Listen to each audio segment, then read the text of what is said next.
Well, welcome back to the channel. I absolutely love this tractor.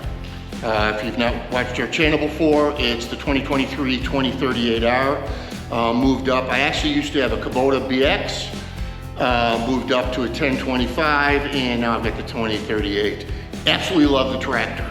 There are a couple things that honestly, I don't understand Deere's thoughts in engineering. They're not world breakers, okay, but I'm all about making my life easier. So we're gonna tackle one of those today, and I think you're gonna like this episode. This is gonna be pretty interesting for you. Stay tuned. All right, so here's the culprit. And you all recognize these. If you've got a 1 or a 2 series, these are the turnbuckles on your 3-point hitch. And they are supposed to prevent the sway of your 3-point hitch. They work, they absolutely do. They get rusted, they get dirt in them. You're out in the field, oh, do I have the right wrench? I just think it's more aggravation than you really need to go through. So here's how we're gonna solve it. American made. Matter of fact, these are made by a gentleman. He doesn't have a plant or any large facility. These are one-off. You order them, he makes them. You're gonna wait for them. Probably 2 to 3 months. But if you look at the quality of the welds, the thought that went into this, it's absolutely terrific. These are telescoping sway bars. Okay, if you've got a 3 or 4 series, you probably already have these or some of the other models. But on our Deere 1 and 2 series, we've got the turnbuckles. Here's what you're gonna need. This is not gonna be a difficult installation. Here's what you're gonna need. A 1/2-inch drive, a 24 and a 15 millimeter socket, and a short extension, a 24 and a 15 millimeter wrench. And then to spin them off, I'm using my Milwaukee, which is a 3/8 drive, so I've got the 24 and 15 millimeter sockets for that. I've already got the left side of the tractor done. Let me show you that now. All right, you can see it's a fairly straightforward procedure. You see I took the turnbuckle off here and then down here, and you've really only got 2 bolts, actually 3, including this one here. And here's the pin for setting the telescopic feature of it. And show you this as well. That's it. That's all the movement I have in it. I do want to put kind of a caveat on this. There's another YouTuber that did a video a while back about installing these telescopic sway bars.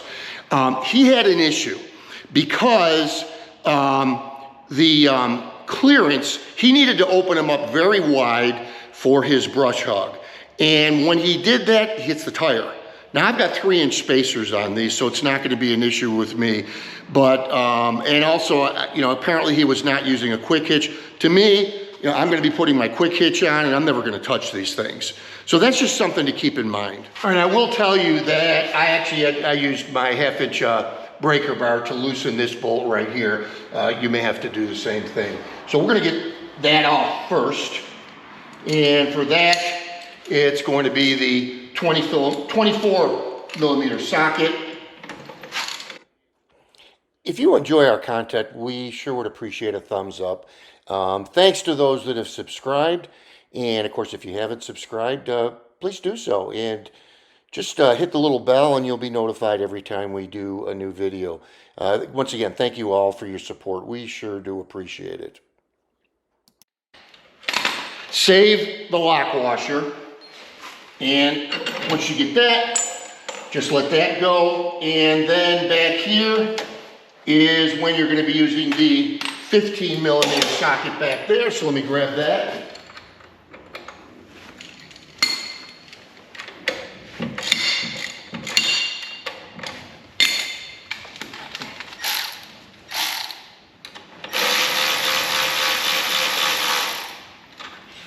This is probably a good time to talk about the clearance that the other gentleman had. And again, you can see I've got the 3-inch spacers on, so I've got plenty of room to be able to work in here and to be able to install this accessory.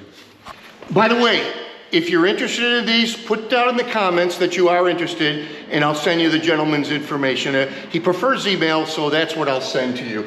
Cost was about $250 delivered, if I remember correctly. And again, it's just high quality. He even labels them, tells me exactly which side that they're supposed to go on. One thing that I've found if you see this here, I found that it's helpful to take this off. And then that way, for putting this on the bottom, it's just a little easier. Take this label off. All right, so the way it's gonna go on is gonna be like this, okay? Excuse me, actually like this. You should be bending in towards your lift arm. All right, now I will tell you that the sway bars didn't just simply slipped over. There was no cotter pin of any kind.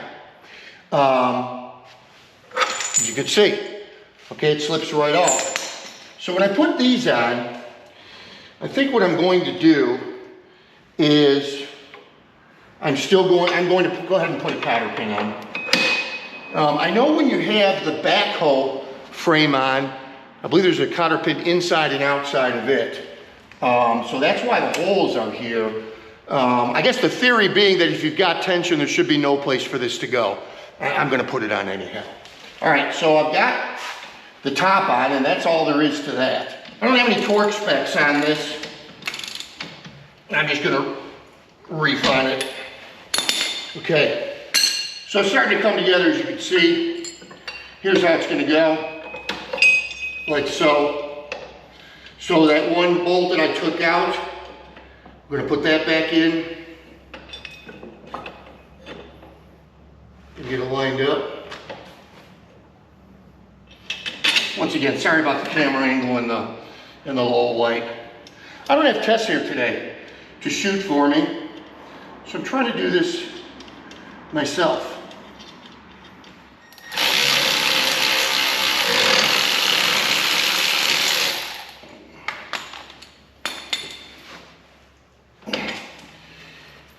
Ladies and gentlemen, that's it. Now it's just a matter of, and again, you just swing it to where you want it. I'll of course match this up with my quick hitch and we'll be in business. It just took some playing with it to get the right adjustment. If you're using a quick hitch like I am, theoretically, you're never gonna touch the sway, the telescopic sways at all going forward.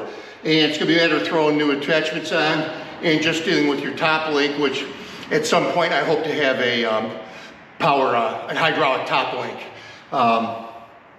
Yeah, I am really impressed. Again, put down in the comments, your thoughts on this. Good idea, bad idea.